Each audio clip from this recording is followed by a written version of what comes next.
you can all hear me well, and I'm just setting up the camera there. Let's just let some people join the stream, hopefully, and then we'll dive right into this. And please comment if you want to talk about movies. I'm happy to talk about literally anything, really.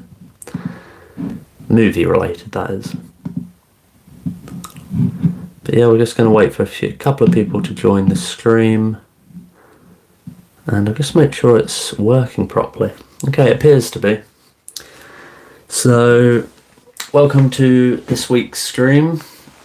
So, I'm fairly new to streaming on YouTube. You may know my stuff from mainly my shorts feed, where I talk about film trivia in general, covering a range of film topics, but I seem to be talking about a lot of mainstream films at the moment, and that seems to be just what the audience likes at this time.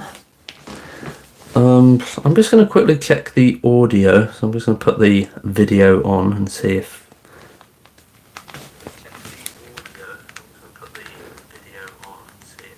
Yeah, so that sounds alright, so sorry about that, but there's only one person watching at the moment, so... Where do we start? I picked 6 news stories to talk about. Casting news, stuff like that. A big news story, I'll start with this one about the Mandalorian actress. So, Gina Carano, who you may know, who played... God, I can't remember her name. I'm just pulling up the article. I won't get into the politics of it, but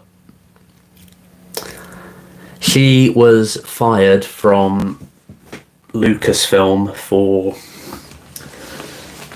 some political stuff, and she ended up suing Disney, and it appears that she has settled with the studio, and there's a chance that she's going to be returning. There it is, Cara Dune was a character on the Disney Plus series, and they've settled for an undisclosed amount. It was being backed by... It looks like Elon Musk was backing the lawsuit, and it has been a long time going because this sacking happened many years ago, and she's come out and done a few movies since then. And I suppose that this reconciliation with the studio will have... I don't know if this means there'll be a collaboration again between... Sorry, I'm just sorting the camera out. Between Gina Carano and Disney, like her returning to the Star Wars franchise. We do have the upcoming The Mandalorian and Grogu movie, which is essentially the 4th season of the Mandalorian series. And I believe that film has wrapped production, but maybe there's a chance that she could film a cameo and then maybe go into the series that was planned with her. I think it was called Rangers of the New Republic, and that show was going to centre on her being... So she'd be the lead, and maybe we'll get that with the Disney Plus streaming now, but we'll have to wait and see. I don't think the Star Wars brand is doing too well in general. Obviously, I thought Andor was absolutely fantastic, but in general, Andor's the only great thing Star Wars has done in recent years, in my opinion. I think The Mandalorian, when it first came out, people really liked that, but that kind of had a decline in quality, and maybe we can reach a point again where we hit the highs of what we got, but I'm not too sure if we're going to get that. But maybe Gina Carano will get a shot at starring in her own Disney Plus series, like was originally planned, and maybe she'll show up in this Mandalorian and Grogu movie. And I don't really have too much to say on it. It's just the general consensus about cancel culture in general in Hollywood. There seems to be... that is happening, and she's coming back from it. I've seen stuff about Kevin Spacey as potentially returning to do films, although I won't go into that sort of stuff on this channel really. But that seems to be one of the biggest news stories I heard. I was quite surprised, but there's the idea that settling a lawsuit is admitting no wrongdoing, which doesn't seem to always, like, that's the general consensus, but that's not how the world sees it. So the world will probably see Disney having screwed up with firing her wrongfully, and now she's going to get a shot at collaborating again with Disney, which is one of the biggest film studios in Hollywood and one of the biggest entertainment creators in the world. So don't really have too much more to add to that. The other news stories this week are probably more interesting to me, so I'll talk about them. Still, so moving on, we'll talk Star Wars related content. So back at Star Wars Celebration, it had been announced that there's a new movie being worked on called Starfighter, and it was going to star Ryan Gosling. It's going to be directed by Sean Levy, and so far it was only announced that Ryan Gosling was going to star and Maya Goth was going to co-star in it. And there had been rumours that Mikey Madison, Oscar-winning actress, was up for a role, but she turned it down. Not sure if that's the same role that Maya Goth has got. But now there is an additional cast member who has been announced, and that is Matt Smith, who is said to be the villain of the project. And this isn't the first time Matt Smith has circled a Star Wars project. There have been rumours, and I don't really know the full story about this, but I kind of buy it, that Matt Smith was going to be in The Rise of Skywalker and play a young Palpatine or a clone of Palpatine, but for whatever reason they changed the direction of the story and that never ended up happening. So Matt Smith, he's currently working on House of the Dragon, the third season, and obviously he played Doctor Who, and he's starred in a lot of indie movies and a few bigger mainstream ones. But I know he worked with Ryan Gosling directed a film, I can't remember what it's called, but it's like his directorial debut. I don't think it was received that well at all, but he has some sort of relationship with Ryan Gosling, so maybe the two can work together quite well. But overall, we don't know too much about the Starfighter project. It's said to take place after the events of The Rise of Skywalker, and I think Star Wars is still in a very difficult place. I think, as I said earlier, I think Andor really stood out as high quality content, and nothing I think Star Wars has done since the Disney acquisition has lived up to what I think Andor has done. And Andor doesn't seem to do very well with Star Wars fans in general, and I think that's a real shame because it's one of the best shows I think ever made. But people kind of just want to go down this sort of silly Star Wars character route, which I think having someone like Sean Levy direct a movie, he's come from stuff like Deadpool and Wolverine, and I can't remember, so he did like Real Steel, I think, and films like Cheaper by the Dozen, I believe. So it's a different tone to, he's kind of fits that, the sort of Disney-ified friendly Star Wars content we're probably going to get. I don't think that's necessarily a bad thing, but it's just for a different audience, and I think people say that like the Star Wars audience is very toxic. I don't know, I just think it's lots of voices who don't agree on everything. But like, I think Andor stands out as the best Star Wars content there's possibly ever been, even from the originals, and I know that's suicide to say that, and I'll probably get executed for saying something like that, because people see the George Lucas trilogy, the original films, as sacred content, but I honestly think Andor took this world seriously and built this world up very well, and it really paid off. But going forward, we have the Mandalorian and Grogu movie. Taika Waititi is reportedly still working on a film, but I don't feel that's ever going to happen. Over many years, Rian Johnson has said that, the trilogy he was working on is still in the works, but I believe recently he said, no, it's dead. It's not happening. And there was this sort of, I don't think it was going to be Star Wars Episode 10, but it's going to be a sequel following Daisy Ridley's Rey. And the script was supposedly, I think it was written by Stephen Knight, who's just been announced as the next writer for the upcoming James Bond film. But we haven't heard any news on that, and I don't know if that's happening. I'm also aware that, James Mangold had a sort of biblical epic founding of the Jedi Order movie that had been announced, but there's been no development. And I feel like that film is years away. James Gunn recently said that he's still spoken to Mangold about the Swamp Thing movie for DC, although I know Mangold's just announced another project with Timothée Chalamet, I believe, that's unrelated to either of these two projects. So these projects are half a decade away at least, probably longer, or never happening, in my opinion. So we'll have to wait and see if we get any news on that.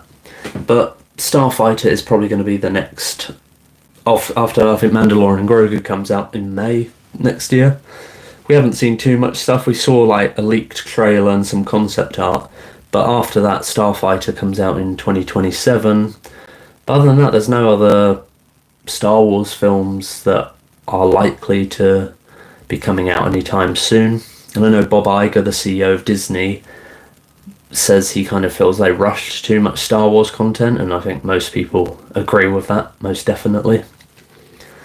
And I think we could use a break from, we've had a break from Star Wars movies now for quite some time, but still the content exists there on Disney Plus, and I still think a film each year is too much. Well, that was the plan originally with, Force Awakens in 2015, Rogue One 2016, Last Jedi 2017, Solo, A Star Wars Story 2018, and Rise of Skywalker 2019. And that was a lot of content. Between the original trilogy and even the prequel trilogy, you had 3 years in between each film and no fill in between. So Star Wars, I think it'd be exciting to see what they do with this Starfighter movie, and I think Matt Smith is a decent villain character. I think he'll do fine in it. It's just an era of Star Wars that they'll need to build up the hype around it to get me excited, and the casting so far hasn't quite done it for me, because I'm just a bit disappointed with the Star Wars brand overall, apart from Andor, so there you go. But I could sing for hours about my praises for Andor because it's such a phenomenal television show. But that's it for the Star Wars related content of this stream. But no one's commented yet, so anyone got any comments, I will happily respond and happily talk about anything. And if there's any news stories you want me to talk about from this last week or so, I'll happily talk about it. So moving on, I've only got a couple of, 6 news stories total. But the Odyssey has wrapped filming, Christopher Nolan's epic, which started production back in January, and production has spanned across multiple countries: Italy, Malta, Morocco, Greece, Scotland, Iceland, the Sahara Desert, and scenes were finished in Los Angeles. And we already got a trailer released. I don't know if it's been released online, but it's been shown in movie theatres, and I've seen it a couple of times, which just features Tom Holland's character speaking to John Bernthald's character, and I believe there's a voiceover from, I think it's John Leguizamo's character. And we don't really know too much about characters in the Odyssey yet. Well, I mean, obviously it's a known book story, but we don't know which actors are playing who apart from like the lead. So you have Matt Damon playing Odysseus, but the fact that there's wrapped filming and it's said to be one of Christopher Nolan's most expensive movies, and I've got a comment here. Mr. Tomo Talks Games, happy to catch the stream again. Thanks for coming by, Tom. I appreciate it, as always. So, the Odyssey, it's not the film I expected Christopher Nolan would make after Oppenheimer. There was lots of rumours about what the film would be, and then none of them turned out to be true, and the Odyssey is a great idea for him to take on. And a lot of you might not know, but one of the reasons Christopher Nolan had been attached to direct the film Troy, which I believe came out in 2004, and it was directed by Wolfgang Petersen. If you remember that film, it tells the story of the Trojan War, and the Odyssey is basically the story after that. But Christopher Nolan was set to direct that, and it was Wolfgang Petersen who was working for Warner Brothers on a Batman movie, and Christopher Nolan had expressed interest in a Batman movie when it was brought to him. I think the story is that Warner Brothers spoke to his wife Emma Thomas and said, "Oh, Batman's available," and she said, "Oh, I'm not sure Chris would be into it, but let's see." And he said, "Oh no, I would be interested in it." And I don't know the full ins and outs, but essentially they traded those movies. So Nolan would go to work on Batman, or his version of whatever Batman was going to be, and Wolfgang Petersen took over this Troy story. So it's kind of a cool full circle that Nolan is going on to kind of do a story that he was going to, a similar story that he was going to do a lot earlier on in his career. And now he's obviously shown his abilities as a very capable, competent, and a masterful director. This film, The Odyssey, is going to be absolutely fantastic, I hope. And I do believe that he is such a visionary director, and he doesn't seem to be so arrogant and over the top about it. So, and he knows he's capable, and he knows he's good at this. And an epic historical story like this from a director like him is certainly really going to pay off.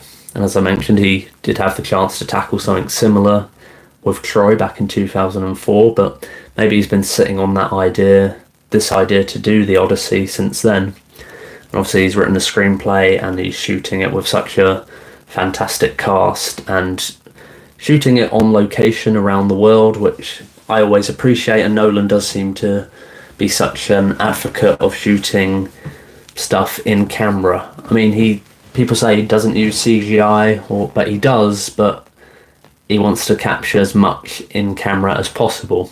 And there's don't know, this is just a rumour, but the story about the Cyclops giant that's going to feature in the Odyssey story is not going to be CGI, but it's an animatronic robot, which I think is really cool. And I'm intrigued to see how that will look and how realistic that will be.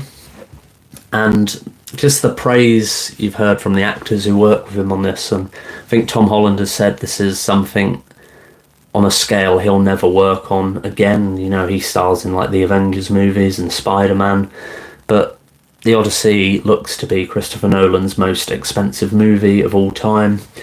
Reportedly got a budget of $250 million, and despite having such a A-list cast, I don't think this is a film that they will spend so much on the cast that the other aspects of filmmaking are going to be like wiped out. Because when you look at something like an Avengers movie, they spend so much on the cast and just use like green screens, and then they overwork and underpay the special effects artists, or the visual effects artists I should say, and people kind of point that out.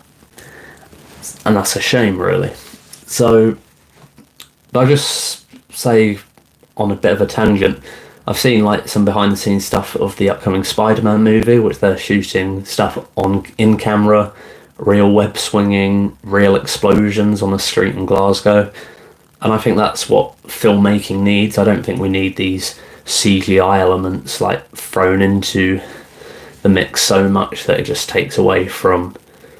It almost doesn't feel like you're watching real life. Like, whilst the movies are a piece of fiction, it's filmed in camera, real life is unfolding in front of the lens. And that's something that seems to be missing out on these big budget movies, unfortunately. But like Nolan's The Odyssey isn't gonna do that, and I'm very excited to see what's gonna happen. And we'll get a proper trailer. I don't know when, because the teaser trailer is probably just, I mean, what was it?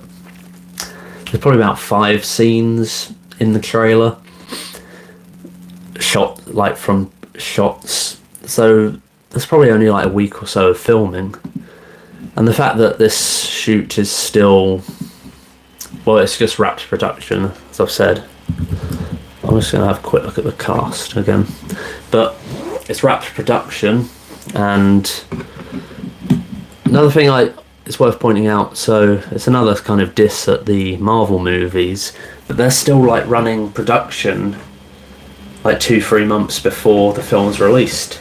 But this film isn't due out until next July, and it's only wrapped production. I'm just looking back with what he did with Oppenheimer, which wasn't a CGI heavy film, but that finished principal photography over a year before it was going to be released. And these Marvel movies, which rely heavily on CGI, 2 months before release, they're still shooting stuff. So, and it's just overall about Nolan having such a clear vision of what he wants to do with his film, and everything's planned out well. And I think this could be such a great historical epic. I know it's a fantasy, but it's like grounded in this historical realism, and I'm very keen to see what Nolan does with this. And I think it's going to be very hard to top Oppenheimer, to be honest, because I thought that was such a fantastic movie. I know a lot of people don't get it or don't like that, but it did win the Academy Award, and I think it really just delivered. I wasn't bored throughout that film, and it's a 3-hour movie mainly about just conversations, like no real action, and I was so engaged with it. And I think the Odyssey will have a bit more action in it, and these big battles and gods and monsters and stuff like that. But it's just, I think Nolan will still deliver. I think it'll be hard to top, but maybe this could top it. We'll have to wait and see.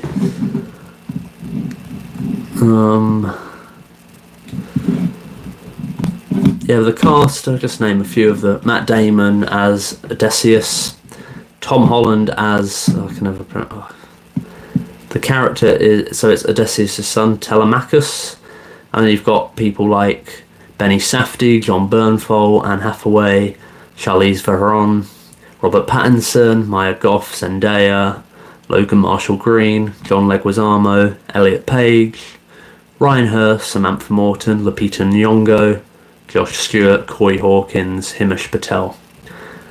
And there's probably some more surprise cast members that haven't been announced yet, but we'll have to wait and see. I don't think Nolan can work with, like, Oppenheimer had such a great cast, but I'm glad it wasn't just filled with like major A-listers. It was like, oh, this is a very talented actor, oh, I think that's a cool choice. Like, people like Rami Malek had a small role in Oppenheimer, and he'd come off winning an Academy Award, a role that I definitely would have seen as beneath him. But there's this idea that actors are so keen to work with Christopher Nolan that they will show up and do a small part, and maybe we'll get some other major stars show up in this in smaller roles, or just when I say well-known actors, they don't have to be A-listers, but just actors who people admire or have heard of, and would be intrigued to see work with Nolan. But I don't like. Nolan also seems like such a competent director. There's no way this film gets delayed, and the fact that they've just wrapped production, probably doing no reshoots. You never know, they might do, but that's why when you have just over a year to do pickups, you know, you can still get the film made on time, unlike something like Avengers, which Doomsday has been delayed till December next year. I think it'll get delayed again.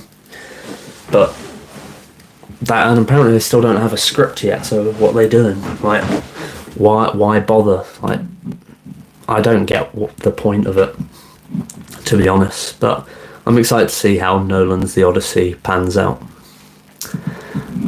Next up, so I'm actually flying through these news stories, so I'm not sure this stream is going to last an hour like it has done in the past, but that's okay, and there's always going to be more news coming out over the next week, so there's going to be more to talk about in the future.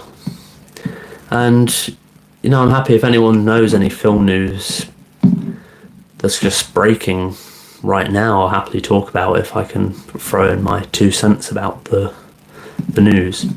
But okay, so Highlander, upcoming Highlander movie that was supposed to be at Lionsgate. Henry Cavill starring as the lead, and it's now an Amazon MGM remake.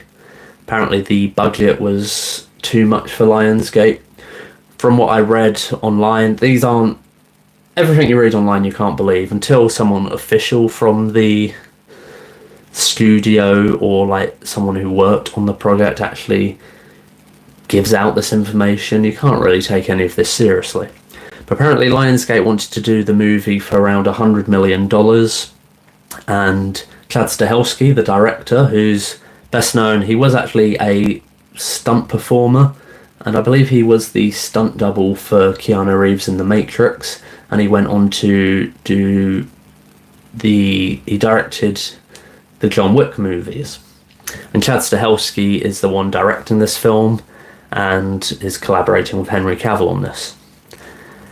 And so initially the budget was 100 million, and apparently it's ballooned to about 175 million, and unfortunately, film studios are so anxious about doing big budget movies that aren't well-known IPs. Even though Highlander is an intellectual property that people will have heard of, it's from an era that, you know, I don't think the Highlander brand is strong enough to have a $175 million budget at all. You know, a first movie would probably get like 50 million at best. So they're probably quite optimistic with the 100 million initially, but now it's 175 million. So far, well, the big news, I should say, because that's why I'm talking about this, is that Dave Bautista is in final negotiations to play the film's villain. I don't know the lore too much of Highlander. I think the villain's called the Kurgan, and who's played by like Clancy Brown in the original. And the cast so far, let me just the Kurgan, and I think it was I heard for a while that it was actually Michael Fassbender had been rumoured to be approached for the role of the Kurgan, or it could have been a different role, I don't know. But Dave Bautista, you know, he's an upcoming, well, I don't say up and coming, he's a well-known movie star now. He's very keen on stepping away from the wrestler turned movie star persona. Like he said, he definitely doesn't want to be The Rock or John Cena. He wants to take acting seriously, and he wants to work with certain directors. This kind of film does seem to be like a mid-ground for him, because he can do a serious role for like Denis Villeneuve in the Dune movies, or his small role in Blade Runner 2049. But doing an action movie with Chad Stahelski opposite Henry Cavill, certainly, you know, it's not the most highbrow acting out there, but sometimes actors just want to get paid. And Chad Stahelski working on this. He's doing another John Wick movie as well, John Wick 5, which I presume will happen after this.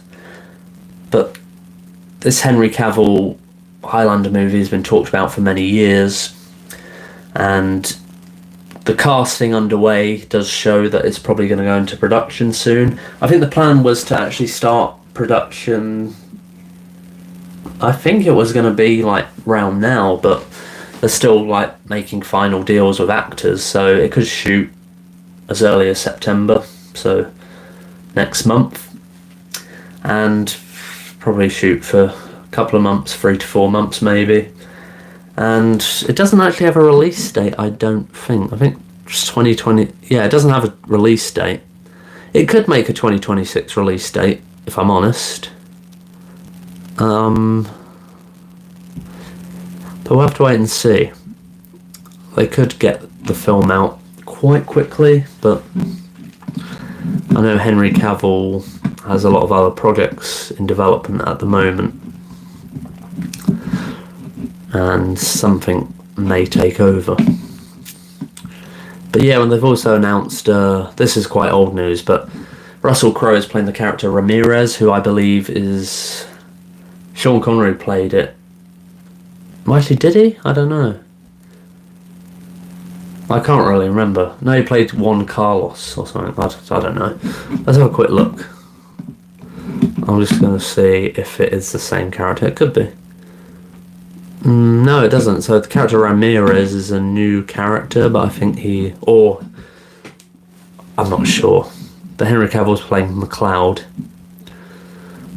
Dave Bautista the Kurgan, and Marissa Arabella, a character called Brenda.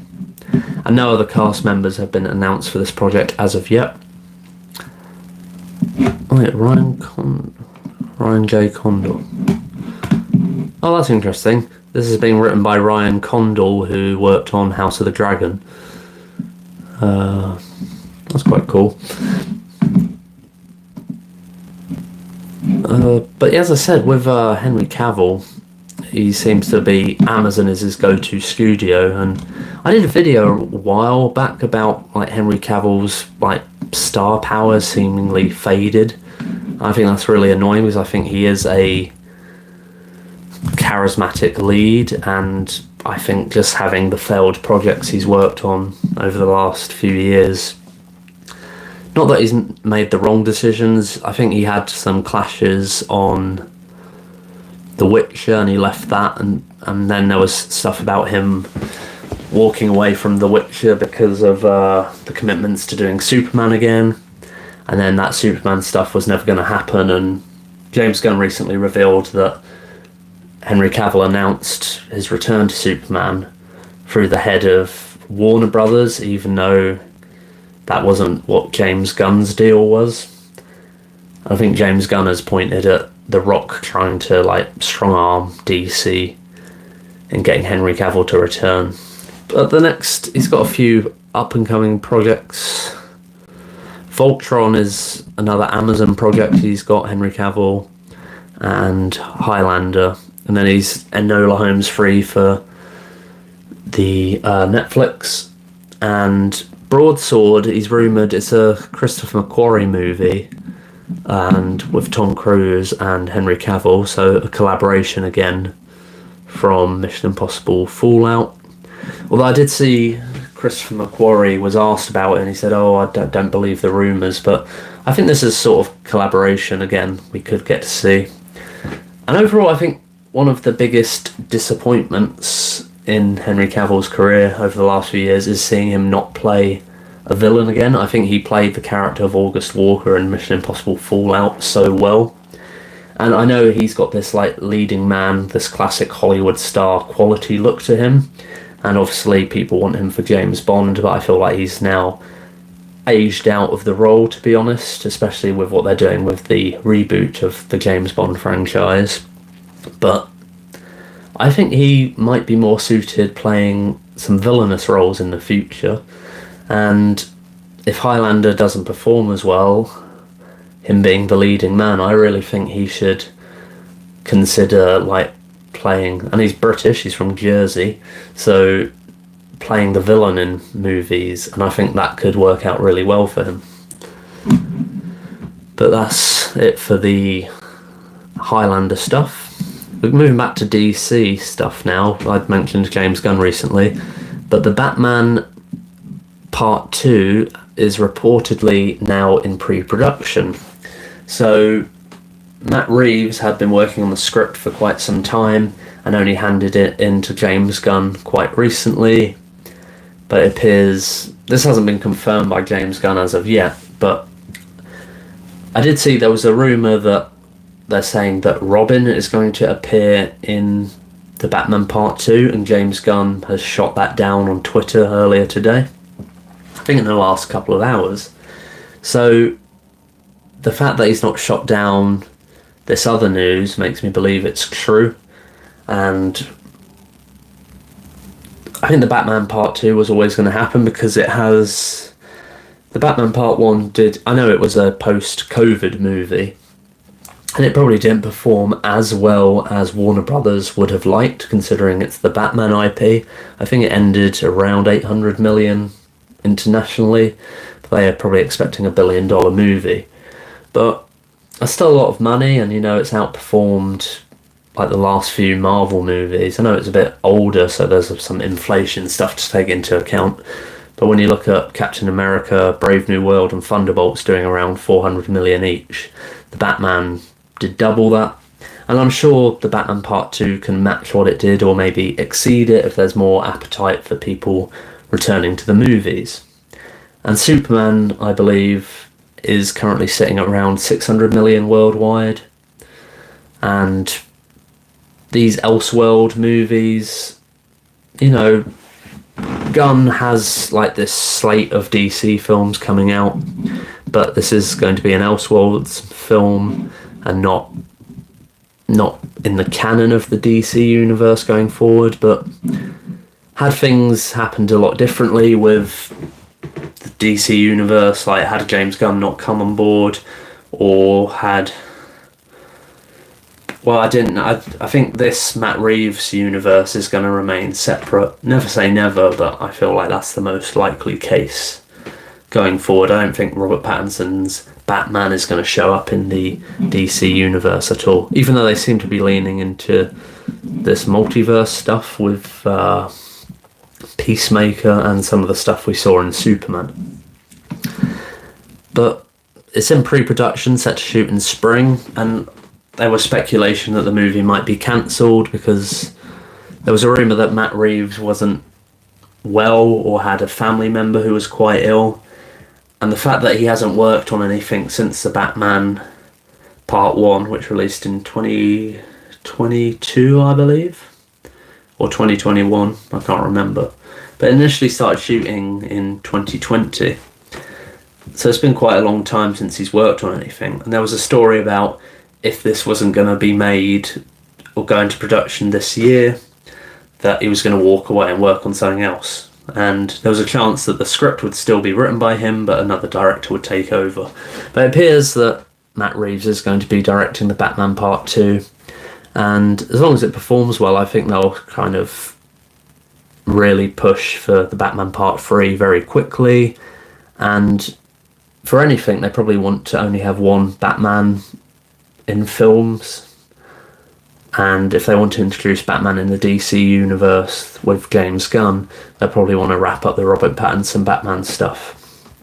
So if this is going to release in 2027 because it's shooting next year, realistically the earliest we could get a wrap up to it would be 2029 at a push. So we might not get a Batman DC movie until 2030, 2031. And saying it like that makes me feel so many years away, but that's just how it is. But I don't mind. I don't want to see Robert Pattinson's Batman in the DC universe because I feel like having a connected universe needs to have like someone steering the ship, and for Marvel that was Kevin Feige. But Matt Reeves was brought on board initially kind of to take over the Ben Affleck Batman, but he realised he didn't really want to do that. So he said, I think Matt Reeves said something like he really liked the script that Ben Affleck had written, and Ben Affleck kind of didn't want to star and direct a Batman movie, as he said it'd be too much work for him. And I think that's fair enough, and I know he had some personal issues as well. He was suffering through divorce and like some alcohol issues as well, which he's openly talked about. But I think this, if you're a director, you obviously want to have your own take on the character, especially someone as iconic as Batman, unless you're brought on board by a certain person. Which I thought, Matt Reeves would want to collaborate with Ben Affleck, and I think, what did Matt Reeves say? He said something like it's very James Bond-esque, and it was a very great take on the character, but it's not the Batman he had envisioned. So it came a reboot, and had the James Gunn taking over DC happened a bit earlier, I'm sure Matt Reeves could have collaborated with Gunn to have this Batman in the DC universe. But as they've done it pre-James Gunn, it doesn't really make sense to incorporate it. Not to say that can't happen, but I just think you can't have too many people steering the same ship. So having Matt Reeves, let him play with his version of Batman, and then James Gunn can introduce his version in the DC universe down the line. And that was... I'll stop talking about Batman there. The last story I want to talk about this week is... This came out of nowhere, really, and I'm quite frustrated at hearing a piece of news like this, and I plan to do a video on this, and it's just about how actors are paid immense amounts of money when they're not necessarily the return on investment that they believe they are. And this is the news that Heat 2, which Michael Mann is returning to direct, is circling Leonardo DiCaprio for the lead role, but Warner Brothers don't want to foot the bill for the budget, so they're looking at co-financing the film with Apple. And this is probably a way to get Leonardo DiCaprio on board, because he's going to take on such a massive salary.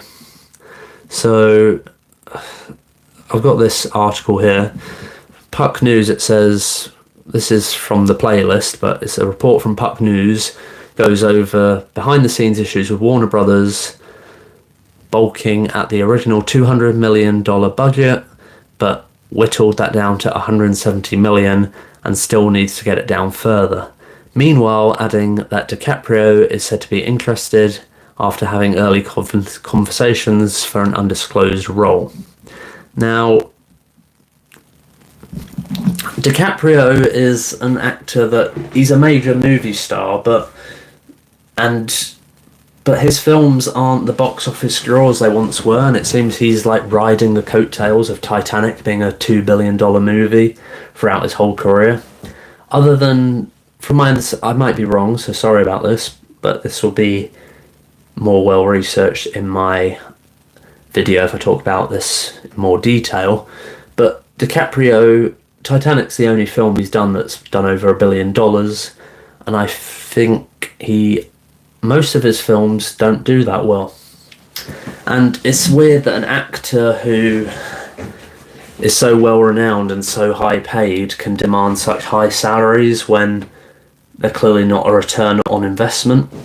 Like, for example, I know he's a producer on the film Killers of the Flower Moon, and I believe that was entirely financed by Apple.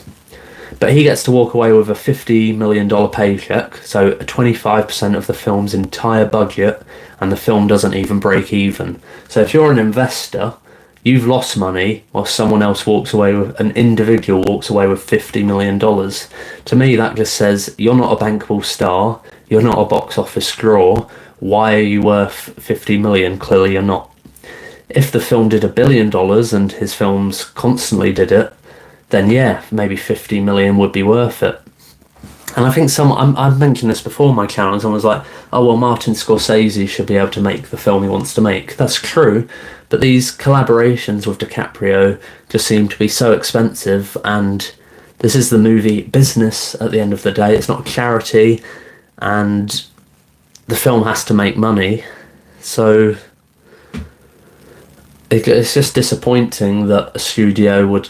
I think there needs to be a reckoning with actors' pay in Hollywood, and I think people will shoot me down for that. But just on a tangent, Robert Downey Jr., I've seen a news report. I only talked about this briefly, but apparently he's going to be. Initially, it was 40 million for both for Doomsday and 40 million for Secret Wars, and reportedly now that is at 50 million per film. He wants 50 million per movie up front, and that's not even the back end stuff. And to be honest, I'm not sure Doomsday. I've done a video on it. Doomsday isn't going to break even because of this cost. And these actors demanding these high salaries, it makes me wonder, do they actually like working? Do they actually like having this creative input into a film and crafting these pieces of art? Or are they just there for the paycheck? And I think someone like DiCaprio, I think he does do good work, but, going on to Killers of the Flower Moon, so he was paid 50 million for that, and Lily Gladstone, who seems to be the highlight of the movie and got nominated for an Academy Award and was probably the favourite to win but lost out to Emma Stone. There's no way she was paid nearly as much as that. She probably didn't even make $1 million on that movie. In fact, I reckon she probably only made guild minimum. So, and yet she's what people took away from it. You pay 50 million to have Leonardo DiCaprio in a movie. People don't show up and see it. It doesn't break even, and he's not what people are praising in the film. He's not worth 50 million, and I think these actors need to stop demanding such ludicrous paychecks when the movie industry is seemingly still on its knees. And Leonardo DiCaprio, he might be interested in doing this, but asking for $50 million for a film that I don't. Heat 2, it might be well received. I think it would be very well received. And there's rumours of Adam Driver circling a role. But what's Leonardo DiCaprio going to add to it? Is it going to add $100 million to the box office? No, probably not. So why have him in? It's not worth paying $50 million, and he's not going to even bring people to see the film. But, it could be interesting to see him in the role, but whatever role it is, I'm not sure who he'll play or how Heat 2 will play out. From my understanding, I think it could be a good sequel in terms of the video game, like Red Dead Redemption and Red Dead Redemption 2. So Red Dead Redemption 2's a prequel, but is the second in the franchise. So I think that's what Heat 2 is looking at doing. And it may have some flash forwards with the Al Pacino character. But just honestly, yeah, so it said Adam Driver and Austin Butler have been linked for roles in the movie. And we don't know who Leonardo DiCaprio is going to play in the film or if he signs on. But if he's not even the lead. He's not even probably doing as many days as other actors, and yet he walks away with such a large paycheck. I know that DiCaprio he took massive salary cuts for the Tarantino movies, but to me he doesn't seem like someone who's willing to do that for. Like Michael Mann isn't as much as an auteur as Tarantino, and this kind of just looks like a payday movie to me for Leonardo DiCaprio, and I think that's a real shame.